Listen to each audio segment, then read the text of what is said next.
जय श्री राम भाइयों। बड़ों को प्यार, बड़ों को प्रणाम, छोटे को प्यार। आज मैं एक व्रत का महत्व, शरीर को जो है सप्ताह में कम से कम जो है सो एक बार व्रत जरूर रखना चाहिए एक दिन के लिए, क्योंकि जो शरीर का जो अमाशय होता है वो पाचन, उसको भी थोड़ी सी आराम मिल चाहिए। इंसान में हर एक 7 दिन में सब कंपनी भी एक दिन छुट्टी देती है आराम करने के लिए, तो इस तरह शरीर को भी, पाचन को भी एक दिन आराम जरूर मिलना चाहिए। शरीर पाचन एक आराम मिलने से आपका स्वास्थ्य कैसे रहेगा अच्छा, इसकी मैं एक कहानी लेके आया हूँ। 2 देश था, एक हिंदू राष्ट्र था और एक मुस्लिम राष्ट्र था। दोनों हमेशा आपस में लड़ता रहता था। उसके सीमा क्षेत्र में अगर कोई पहुंच जाता था तो उसको बंदी बना लिया जाता था, और दूसरे पक्ष भी उसकी बंदी में गलती से कोई आ जाता था उसको बंदी बना जाता। जिस तरह हमारा भी हिंदुस्तान पाकिस्तान है कि सीमा रेखा से कोई गलती से पाकिस्तान चला जाता है तो वहाँ का फौज पकड़ के ले जाता है उसको। तो इसी तरह उसको होता रहता था। तो जो हिंदू राष्ट्र जो राष्ट्र था, उस देश के 2 साधु जो थे, वो दोनों गलती से, भाई साधु आदमी था, भजन शक्ति करते, गलती क्या हुआ तो दुश्मन के राज में चला गया। अब दुश्मन राज में चला गया तो दोनों को पकड़ लिया।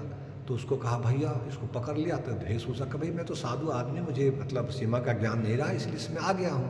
कहा नहीं ये तो दोनों जासूस हैं, ये जो है सो देश के जासूस है, इसको दोनों को पकड़ के, अब दोनों को पकड़ के क्या किया, उसको जेल के अंदर में रख दिया। अब जो दोनों जो साधु था, उसमें एक मोटा तागड़ा था बंदा और एक जो था सो पतला दुबला था। तो मोटा तागड़ा जो था वो थोड़ा मतलब भगवान का ध्यान, वो मतलब पेटू टाइप का ज़्यादा था, मतलब जैसे प्रसाद हो, दुनिया हो तो खाने में मस्त रहा के शरीर बड़े मोटा था। और दूसरा था वो थोड़ा साधक था, भगवान में लीन ना हुआ, भोजन भी नहीं किए, 1-2 दिन शरीर का व्रत भी रखता था, इससे दुबला पतला था। अब जो मोटा जो था वो भोजन में कुछ भी ना हो तो भाई भोजन चाहिए हमेशा खाए रहता था। इसीलिए इंसान का भोजन भी जो है इंसान को लिमिट में ही इंसान को करना चाहिए। तो जब दोनों को अंदर में रख दिया तो अंदर में रखने के बाद वो जो दुश्मन देता वो ये भी भूल गया कि भाई इंसान इसको खाना चाहिए, पानी चाहिए, तो उसको देना भूल गया। जब उसको ध्यान आया 4-5 दिन के बाद तो देखता अरे मोटा जो था वहाँ पर मरा था, वो पतलू जो था वो जिंदा था।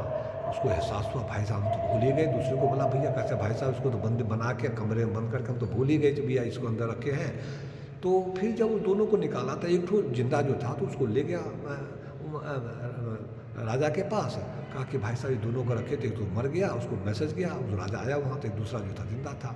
तो कहा एक बात बताओ कि ये कैसे मर गया, तुम दोनों एक ही साथ आए कि एक ही समय तुमको दोनों को भोजन नहीं मिला, तो ये कैसे मर गया ये।